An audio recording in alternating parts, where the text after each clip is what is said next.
प्रभु यीशु मसीह हम सबके साथ हैं। मैं आपको एक बात शेयर कर रही हूँ, ओके। जो मैंने कमेंट्स में पढ़ा है, कमेंट्स में से मैं आपको जवाब दे रही हूँ, ओके। देखिए, अगर आप प्रभु यीशु मसीह में हैं और प्रभु यीशु मसीह को आप फॉलो कर रहे हैं उसके वचन के अनुसार, मैं आपको एक बात बता देती हूँ, आपका लाइफ सच में जैसा है वैसा ही नहीं रहता है, ओके। क्योंकि 2001 में जब मैं प्रभु यीशु मसीह में एंटर करने के पहले प्रभु यीशु मसीह का मेरे साथ एनकाउंटर हुआ और मैं प्रभु यीशु मसीह की तरफ उसके भी पहले, एनकाउंटर के भी पहले यीशु मसीह की तरफ मैं बढ़ रही थी, ओके। अगर आप कहेंगे तो जब मैं एकदम छोटी थी, वेरी स्मॉल एज, जहाँ पर मुझे अभी वो समझ में आता है कि मैं क्या करती थी, यीशु मसीह के साथ कैसे बातें करती थी, मतलब वो समझ आ सकता है। इतना छोटा उम्र, जो नियर अबाउट 2 या 3 इयर्स के अराउंड में एक छोटा चाइल्ड समझ सकता है कि उसके साथ क्या हो रहा है। उसका मतलब नहीं समझेगा, लेकिन वो ये समझ सकता है कि उसके बारे में वो बता सकता है कि उस समय वो क्या किया करता था, ओके। तो बाय ग्रेस ऑफ गॉड मेरे घर के अंदर मेरे मम्मी और पापा परमेश्वर के करीब थे, ओके। वो डिपेंडेंट थे परमेश्वर के ऊपर। दुनिया के अंदर कुछ भी होता रहे, लेकिन मेरे पापा कभी भी ब्रेकिंग ऑफ ब्रेड नहीं छोड़ते थे। जब भी वो खाना खाने बैठते थे, वो ब्रेकिंग ऑफ ब्रेड यानी रोटी को तोड़ना और यीशु मसीह को स्मरण करना वो नहीं छोड़ते थे। मेरी मम्मी यीशु मसीह के ऊपर डिपेंड थी, उसके अलावा उसका कोई सहारा नहीं है। वो डिपेंडेंट थी यीशु के ऊपर। ये मेरे लिए प्लस पॉइंट बन गया। इसके लिए मेरे लाइफ के अंदर वो इन्फ्लुएंस बना रहा। और मैं एक बात को समझती हूँ कि मैं कभी भी ऐसे अन्य जातियों के किसी फंक्शन में भी जाती थी, क्योंकि हम वैसे नामधारी क्रिश्चियन जैसे बोलते हैं, ओके, डिनोमिनेशन क्रिश्चियंस, वैसे फैमिली में थी, ओके। हम 99% प्रभु में थे, लेकिन 1% हम सोशल लाइफ में भी अपने आप को शामिल करते थे। तो वो छोटे समय के अंदर मेरे फ्रेंड्स जो रहते थे, वो अपने मंदिर, अपने देवी देवताओं के बारे में कभी ऐसा समय आ जाता था, मोस्टली जब मैं कॉलेज में आ गई थी, तो कॉलेज में आने के बाद हमको हमारे पीयर्स प्रेशर्स रहते हैं, है ना। तो वो प्रेशर ऐसे रहते हैं कि हमको सोशल लाइफ में अपने आप को बहुत ज़्यादा रिलीज़ करना पड़ता है, ओके। नहीं तो हम लोगों को एकदम तुच्छ जाना जाता है, ओके। तो मतलब फ्रेंडलीनेस में रहना पड़ता है। हम रेस्ट्रिक्शंस नहीं बता सकते, लिमिट्स नहीं बता सकते कि मैं ये नहीं करूँगी, मैं वो नहीं। तो हम लोगों का ग्रुप बहुत अच्छा था, बहुत बड़ा था, स्टूडियस थे, इंटेलिजेंट थे, अच्छे घर के लोग थे। इसके लिए हमारे एक दूसरे के ऊपर हमको कभी किसी का कोई प्रॉब्लम नहीं लगा। हम आराम से चल रहे थे, सब एक इकट्ठे। तो वहाँ हम जब ऐसे किसी के बारे में ऐसे सुनते थे कि आज यहाँ हमारे घर में ये रखा है, वो रखा है, आप आ जाओ, तो हम जाते थे।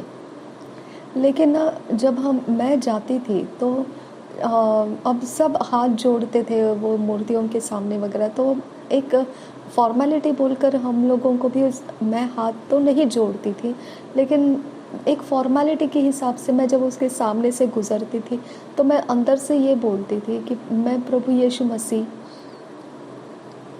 मेरे सामने कोई भी हो, लेकिन मैं तुझे जानती हूँ, ओके। मेरे घुटने तेरे सामने हैं टिके हुए, ओके। मैं तेरे सामने नम्र हूँ। सामने मेरे आंखों के सामने क्या है मैं नहीं जानती हूँ, लेकिन मैं तुझे देख रही हूँ मेरे अंदर से। तो बाहर के लोग मुझे देखकर धोखा खा जाते थे। उनको लगता था कि ये मूर्ति को देखकर थोड़ा क्या कहते हैं ना, रिस्पेक्ट कर रही है। नहीं, मैं अंदर से यीशु मसीह को रिस्पेक्ट कर रही थी। लेकिन बाहर के लोगों को हर्ट नहीं होना चाहिए, ऑफेंड नहीं होना चाहिए, इसके लिए उनके सामने से मैं थोड़ा सा दिखने में ऐसे लगता था कि मैं उसके सामने हूँ, ओके। तो हम ऐसे फॉर्मेलिटीज़ किया करते थे।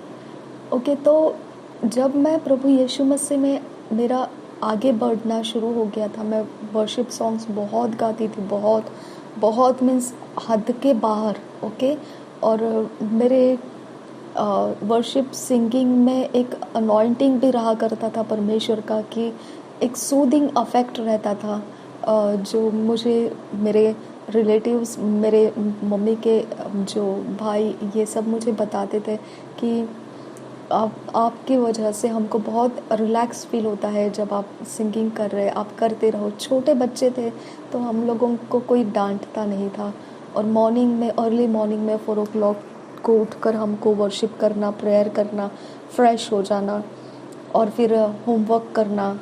फिर आफ्टरनून का स्कूल रहता था तो 11 o'clock तक हमारी मम्मी तो टीचर थी तो वो निकल जाती थी मॉर्निंग में ही।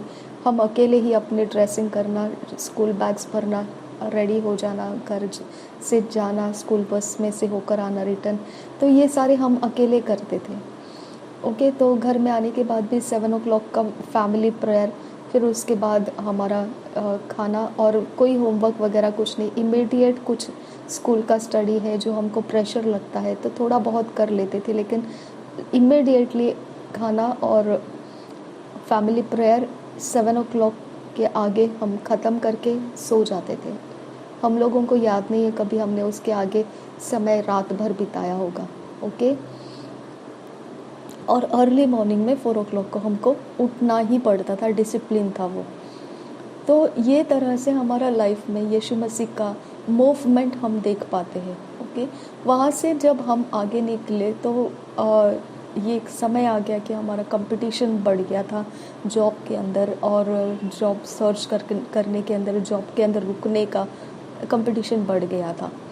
हम एडुकेटेड थे, एवरीथिंग फाइन, लेकिन आगे बढ़ने के रास्ते जो कंपटीशन के अंदर हमारा डेली लाइफ में हमने हैबिट बनाया हुआ, साफ मन और डेडिकेटेड रहना, ये सारी चीज़ें, ऑनेस्ट रहना, इंटीग्रिटी, ये सब हमको वहाँ पे यूज़ करने से हमारा नफ़रत होता था। ओके, हमको रिजेक्ट करते थे लोग, हमारे कलीग्स लोग हमारे साथ फेवर में नहीं रहते थे। ओके, हमको गिरा देने की कोशिश करते थे। ओनली दोस्त जो मेरे साथ के लोग हैं वही मेरे साथ थोड़े अच्छे थे, लेकिन जो ऑफिसर्स के असिस्टेंट्स रहते हैं वो काफ़ी बुरे व्यवहार करते थे हम लोगों के साथ। ओके, क्योंकि उनको ये रहता था कि ये परमानेंट ना हो जाए, इनकी प्रमोशंस ना हो जाए हमारे यहाँ पे, तो उनका कुछ रहता था ऐसा टारगेट कि वो अगर परमानेंट नहीं होने देंगे, जल्दी से हटा देंगे तो और दूसरे लोगों को चांस मिल जाएगा, लेकिन इससे हमारा करियर ब्रेक हो जाता है, डिस्टर्ब हो जाता है।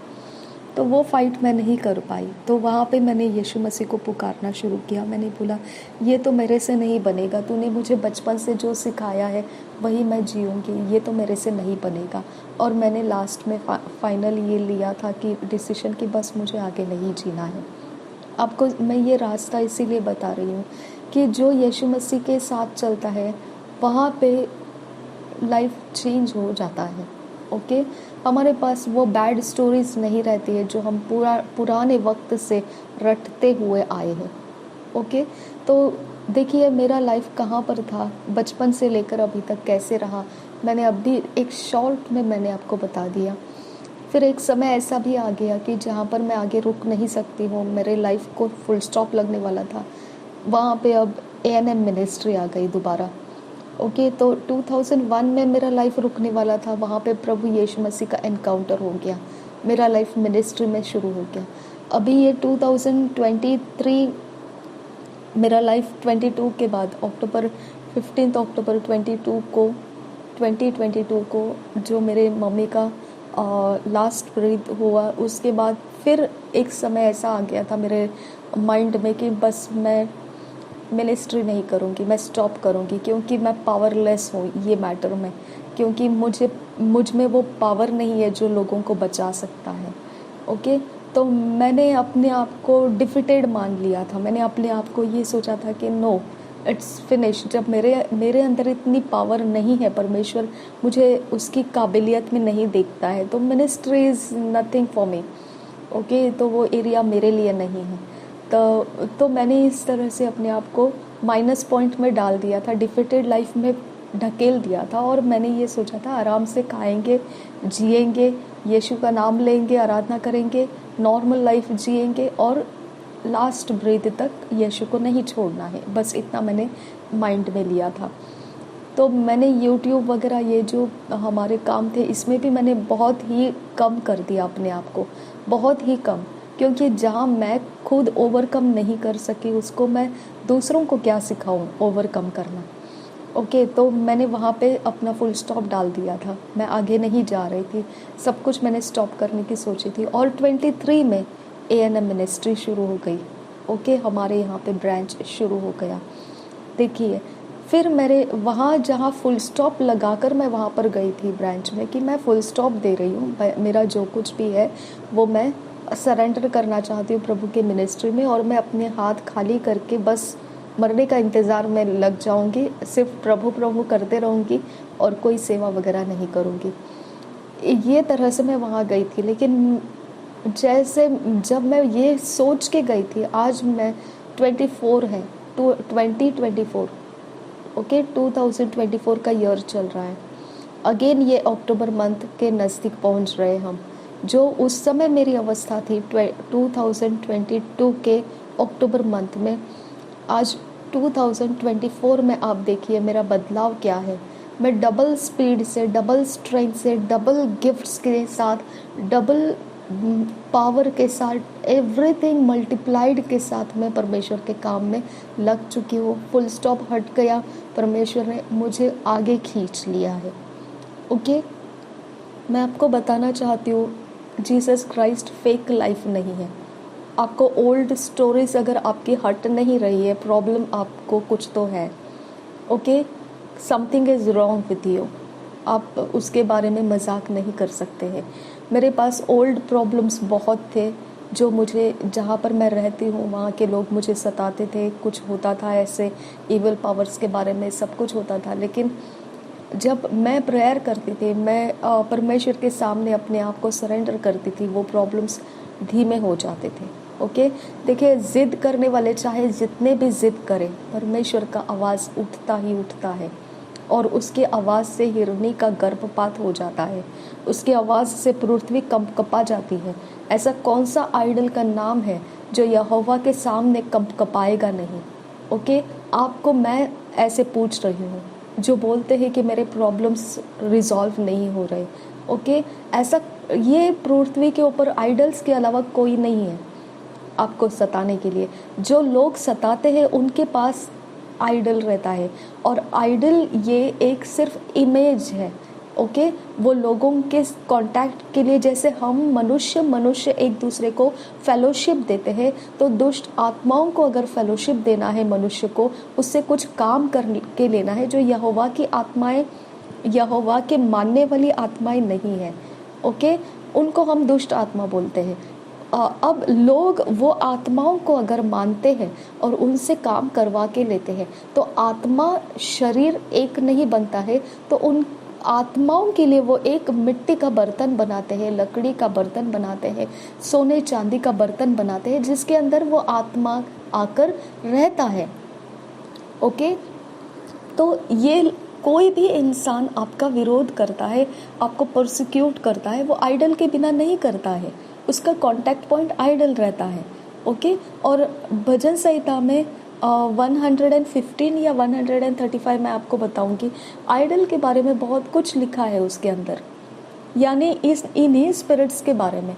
ये आइडल्स पृथ्वी के ऊपर ये मनुष्य स्टैब्लिश करता है, यानी उसको स्थापित करता है, और यही आइडल का जो इसके अंदर आने वाला जो स्पिरिट है, उसका स्थान स्वर्गीय स्थानों में है। वो पृथ्वी पर नहीं रहते हैं, वो स्वर्ग में रहते हैं, और वो स्वर्ग के अंदर से इन लोगों को कांटेक्ट करते हैं, पृथ्वी के लोगों को, और वो कांटेक्ट पॉइंट आइडल रहता है। ओके, इसके लिए वो आइडल के सामने जाकर कुछ भी बोलते हैं, तो अगर उनको चाहिए मनोकामना कुछ करना है, तो वो स्पिरिट्स के थ्रू वो बातें करते हैं, और उनको मालूम पड़ता है कि यहाँ पे वो कांटेक्ट पॉइंट में से मुझे ये आंसर आ गया। ओके, तो इसके अलावा आइडल्स का कोई महत्व नहीं है। तो आपको जो भी ओवर पावर करते, ऑप्रेस करते, वो आइडल्स से करते हैं, ठीक है ना। तो अगर इन आइडल्स के बारे में देखेंगे तो स्वर्ग को परमेश्वर बोलता है उस भजन संहिता में कि वो स्वर्ग जो है वो जगह मेरी ही है। तुम वहाँ से अगर मेरे लोगों को सताओगे, तुम पृथ्वी के ऊपर अपनी इमेजेस लोगों को देकर मेरे लोगों को सताओगे, तो वो दोनों मैं नाश कर सकता हूँ। ओके, मेरे पास उतनी ताकत है कि मैं दोनों को हिला दूंगा, ठीक है ना। तो आपके प्रॉब्लम कोई भी रहे, परमेश्वर आइडल्स को फाइट करना जानता है। कोई भी आइडल ऐसा नहीं है जिसके नाम के सामने कोई प्रभु यीशु मसीह के नाम को ऊंचा करे और वो आइडल का पावर झुकाया ना जाए, ऐसा नहीं है। ओके, तो आपको पास्ट प्रॉब्लम अगर आपका कंटिन्यू है, मैं आपको एक ही बात बोलती हूँ, आप मेरा चैनल फॉलो करना बंद कर दीजिए, ठीक है ना। अगर 1 साल आप मेरे सामने प्रॉब्लम्स लेकर गिड़गिड़ाओगे, मैं समझ सकती हूँ कि और टाइम लग रहा है। ओके, मैं और मेरी आत्मिक बेटी अगर हमारी जर्नी देखेंगे तो 2010 से लेकर 2022 के लिटिल, ओके, 22 के मम्मी थी तब तक, ओके, तो मतलब अक्टूबर 2022 तक, ये 2010 से लेकर 2022 तक मेरी आत्मिक बेटी ने जितना मेरे साथ दौड़ा है स्पिरिचुअल रेस, आज वो उतनी ही स्ट्रांग बन चुकी है। उसका भाई प्रभु में आ चुका है, वाटर बैप्टिज्म हो चुका है, उसका मैरिज हो चुका है, उसका एवरीथिंग फाइन हो चुका है। वो खुद अपने अंदर से मिनिस्ट्री के गिफ्ट्स को ऑपरेट कर रही है, अच्छे से वो आगे जा रही है। उसके मम्मी के साथ वो सब फैमिली एकदम अच्छे से चल रहे हैं। रिजल्ट्स आया, लेकिन हमने 2010 से उसने मेरे से सीखा। ओके, 2010 से सीखते सीखते सीखते उसके रिजल्ट्स आज 2022 में दिख रहे हैं। ओके, वहाँ 2024 में दिख रहे हैं। ओके, आप खुद उसको कॉल करके पूछ सकते हो। उसके यूट्यूब चैनल में वो देखिए, आप उसके सब्सक्राइबर्स देखिए। ओके, उसके चैनल के अंदर के अन्य भाषा को देखिए, कितना चेंजेस हो गया है उसके अंदर। ओके, तो आपका ये हो ही नहीं सकता है कि प्रॉब्लम शिफ्ट नहीं हो रहे हैं। ओके, आपका लेवल शिफ्ट नहीं हो रहा है, ये हो नहीं सकता है। ये बहुत बड़ा फेक लाइफ है जब हम गिड़गिड़ाते हैं हमारे प्रॉब्लम्स के बारे में। ओके, मैं आपको एक ही सलाह दूंगी, आप स्टॉप कीजिए मेरे पीछे आना, क्योंकि अगर आपका लाइफ बदल नहीं रहा है तो आप टाइम वेस्ट कर रहे हैं। ओके, एक डॉक्टर के सामने बैठकर आप वही गोलियां खाएंगे और असर कुछ नहीं आ रहा है, तो डॉक्टर क्या कर सकता है? उसके पास जितना है वही दे सकता है वो आपको। डॉक्टर बदल दीजिए। ओके, मिनिस्टर बदल दीजिए, किसी और के पास चले जाइए। मैं आपको फ्रीडम देती हूँ, आप जाइए, देखिए, कहीं पर भी जाइए, आपको जो पसंद आता है वहाँ पर चले जाइए आप। ओके, क्योंकि मेरे यहाँ पे रिजल्ट्स आता है और मुझे रिजल्ट्स पक्के पता है, क्योंकि परमेश्वर मेरे लाइफ को बदल सकता है, मेरे आत्मिक बेटी के लाइफ को बदल सकता है। और एक मेरी आत्मिक बेटी है, उसका भी 2010 से हम सब इकट्ठे चल रहे हैं, उनका भी लाइफ में चेंजेस हो गया है। आप बोलेंगे अगर नहीं हो रहा है तो प्रॉब्लम कहीं तो है फिर। ओके, आप अपने रास्ते बदल दीजिए, आप मेरे पीछे मत आइए, ठीक है ना। तो आपको मैंने जितना करना था, जितना रास्ता देना था, मैंने सब दिया। अंधेरा अगर हट नहीं रहा है आपके लाइफ से, आपको परमेश्वर के ऊंचे पावर्स को ढूंढने की ज़रूरत है। मेरे पीछे आकर आपका कोई फ़ायदा नहीं होगा। God bless you all.